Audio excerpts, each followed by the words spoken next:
welcome back to the Gardening with Joey&Holly radio show. Thank you for being part of the program today. Moments away, Russell Taylor will be with us, Vice President of Live Earth Products. But first, a message from our good friends at Rise Gardens. Rise Gardens is a revolutionary hydroponic gardening system for your home. Instead of food traveling hundreds or even over 1,000 miles before it hits your plate, harvest the veggies, herbs, and greens you need for dinner tonight in the comfort of your home. No green thumb required knowledge. Gardening made easy with the Rise Gardens app. Step-by-step guidance from seed to harvest. A complete garden on a shelf and comes with everything you need to grow healthy and the freshest food for you and your loved ones. Fully customize your garden to your needs and preferences. For more information and get your Rise Garden, visit risegardens.com. Well, Holly, let's go to the hotline and bring in our guest for this week. Russell Taylor, VP of Live Earth Products, which is a sponsor of the Gardening with Joey&Holly radio show. To be transparent, Live Earth Products, located in Emory, Utah, mines manufactures humic acid and fulvic acid-based products. The humic-based ingredients manufactured by Live Earth are used in the following industries: agriculture, animal feeds, cosmetics, dietary supplements, balneotherapy, bioremediation, organic gardening, and lawn care. We're going to talk about humic and fulvic acids and its benefits in the garden. Welcome to the program, Russell. Thanks for having me. Well, thank you for taking time out of your day and the sponsorship that you've provided for the program to allow everybody to hear it. So let's get started with some of the basic understandings here, Holly. Yeah, let's start with the understandings of what humic and fulvic acids are. Sure. So the first thing you need to understand about humic and fulvic acids is they are a point in time in decomposition. So people understand what, let's say, freshly deposited material in a compost pile is, apple cores and those kind of things, and that turns into compost. And as that material degrades further after that compost is degraded, it forms things like humic and fulvic acid. So humic and fulvic acid is the end result of decomposition of plant material. Okay. And many traditional chemical fertilizers lack carbon while containing a higher level of nitrogen than plants can process. How does carbon affect plant growth? So I like to partition my carbon into two different categories. And the reason I say that is carbon is just used in a general statement, and we really don't describe how that carbon bond makes it useful to the plant or the soil, the microbe. For example, all ladies in the room could take and look at their diamond ring and realize that thing is almost 100% pure carbon. But, virtually useless to the soil in the way that carbon is bound. And the same is true for the amendments you're adding to your soil. So active carbon or active organic matter is being broken down by the microbes. They're using it as a food source. Your passive organic matter is your organic matter and that carbon that is kind of the leftovers.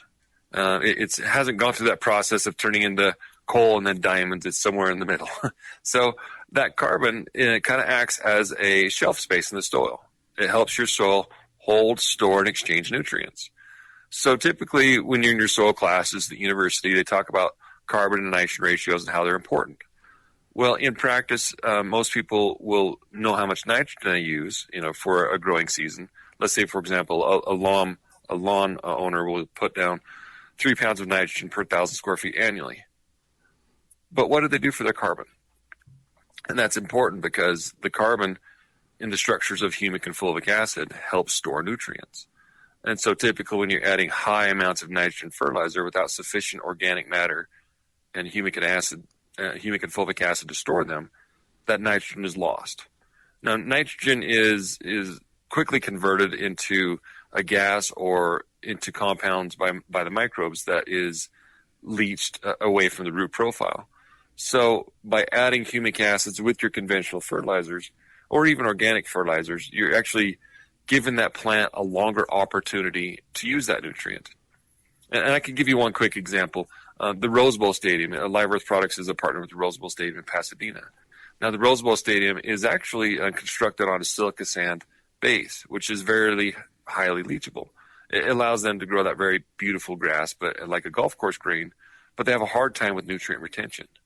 So they'll use Live Earth humic and fulvic acids to help retain the nutrients in that root profile to help that stadium achieve its iconic green color. And that's by giving that plant a longer opportunity to use those nutrients. Right, and I think people whom have poor soil, they just think, oh, add more fertilizer, add more fertilizer. That's the answer. Yeah, and that's really problematic. It's like the best example I can give people is imagine drinking from a fire hose, getting all your water for the month in one shot. Both inefficient, painful, and not the best way to get your water. That's what we're doing a lot with these fertilizers. We're telling this plant, okay, here's your nitrogen dose for the month, and you have to make 100% use of it. Don't waste any of it. Don't spill any of it. And so that's how we're getting an inefficient use of these nutrients. And so the concept is let's add something with that nutrient that naturally occurs in the soil anyways. Humic and fulvic acids are naturally occurring. So we're only adding something that would mimic what's going on in nature and make that nutrient last longer. Okay.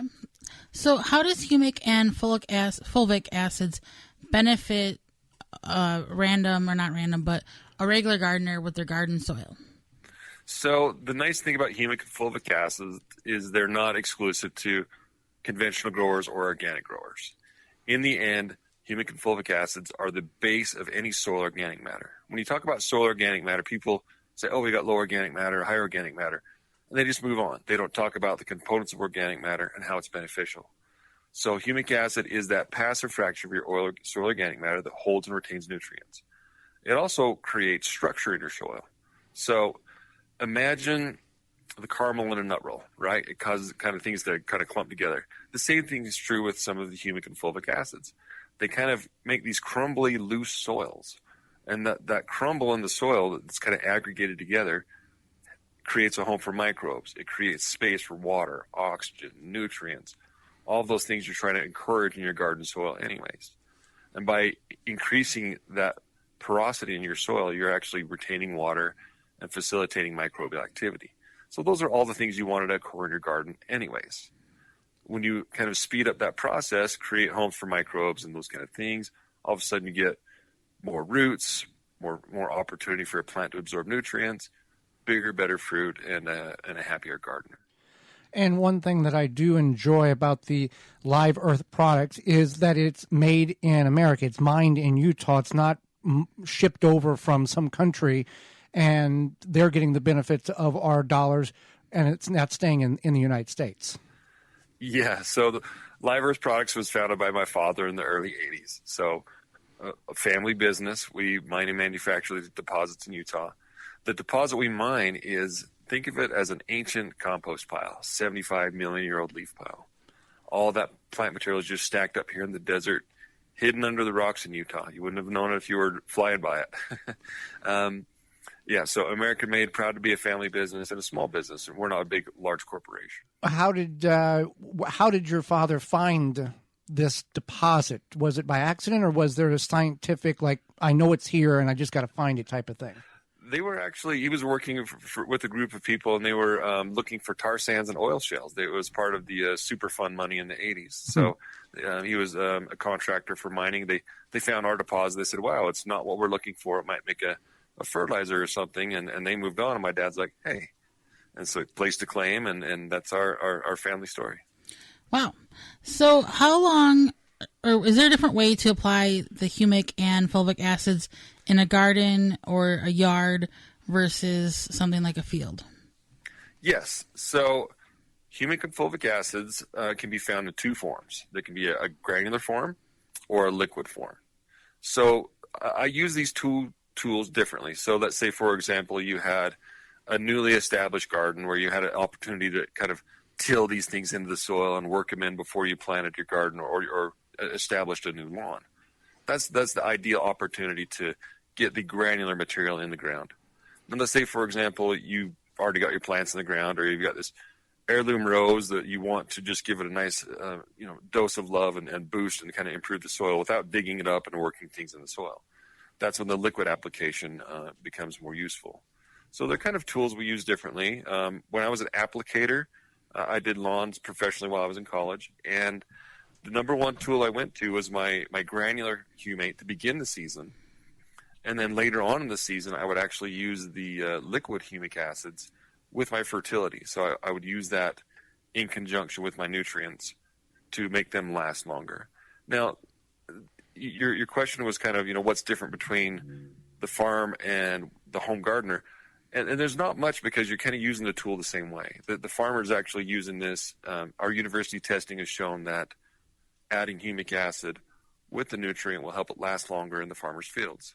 Now, that same usefulness is not going to go away. It's going to be used in your garden also. Well, how long after you apply it will it start taking effect in the soil and you'll start seeing the plants react to it? So I'll quote my university soil professor from many years ago, and his answer was always so frustrating, but he said, it depends. And it really depends on your soil type and texture. The one thing to remember about soil texture is the more sandier your soil is, the less surface area it actually has. And that's measured by a measure we call cation exchange capacity, or CEC. You're not going to hear that described in most of your reasons for applying products, but humic acids actually have a high CEC. So typically we're going into any soil that has low organic matter, and generally low organic matter is also can drive your cation exchange capacity in your soil. But the thing to remember is humic acids can be used in situations for nutrient retention, but also compaction. And so let's say, for example, you're treating a situation with compaction. Depending on your soil texture, your clay soil might take a little bit longer than some of your lighter texture soils. But I've had situations within days where I've added humic acid to a lawn and see the color change. So it really depends on your soil type and texture, but you can see a very quick response, particularly with soils that have marginal pH, high salts, compaction, some of those things that higher organic matter will help address. Fantastic. Now, when using the humic and fulvic acids, will this attract animals and or bugs to the garden additionally, or is it kind of neutral? Yeah, humic acids are more neutral. They don't contain any plant proteins or animal proteins. They're fully degraded plant materials. So unlike some fish products and other things like that, there's no foul odor. Humic substances like humic and fulvic acid are fully degraded. Our deposit is actually used in dietary supplements, cosmetics, and animal feeds. It's a mineral, so you're not going to attract any weird wildlife or insects by using humic and fulvic acids. Now, with an application, obviously there is instructions on the proper amount to apply, but if you can't basically overdose on the plants, if you put too much, it's not necessarily going to hurt things, or where does that fall in that rule? So the general concern is when you over apply something, usually what you're affecting is what they call the salt index. And the salt index will cause burn in a plant. And what happens is that salt will impact the roots and how the water gets across the root membranes. The humic and fulvic acid does not affect that. So it's kind of like over applying compost. You're somewhere along the lines, you've just got a lot of compost there, but it's not going to damage the plant. Humic acids are the same way. Generally, you run out of money before you'll use too much product. And so it's you can follow the labels, but if you apply a little generous amount, it's not going to hurt. And in certain instances, you've got to remember that humic acid is a component of your soil organic matter. So sometimes more is a little better, particularly on the soils that have low organic matter. You can actually lean on the higher end of the application rates and still be okay. Now, are we looking at applications multiple times a year, or depends on the growing season or what you're growing, or what do we do on that? So with the liquid humic acids, you go more frequently. And I always encourage people to use the liquid humic acids with your nutrients. So if you're applying a nitrogen product, apply some humic acid. Typically on a lawn, we'll go 3 times a year with our fertilizer application. And with a granular, we're usually doing it at the beginning or end of the season when we can get more soil incorporation. So springtime, we're going to aerify a lawn. We'll put some granular humic acid down. Or springtime when we're applying our materials before we till in our garden and work up our beds. Those are the ideal times to get the granular down. The liquid you can use all during the season. And we also sell products that are blended with fertilizers. So you'll often find humic acids plus a fertilizer, and so pay attention to that because sometimes that added fertilizer can restrict your application rates. Right. Well, Russell, we greatly appreciate your time. How can our listeners get a hold of Live Earth products? So we're slowly adding stuff to our website, which is liveearth.com. That's liveearth.com. The most convenient location is actually through Amazon. Live Earth Products has some Amazon listings where you can buy these products. Since we're a small family business, we are regionally available, so most of the Western United States, people can go to a brick and mortar store and get them. As you go further east in the United States, sometimes Amazon is the best option for locating our products. Well, thank you so much, Russell, for your time, your sponsorship, and the information. For more information, please visit thewisconsinvegetablegardener.com.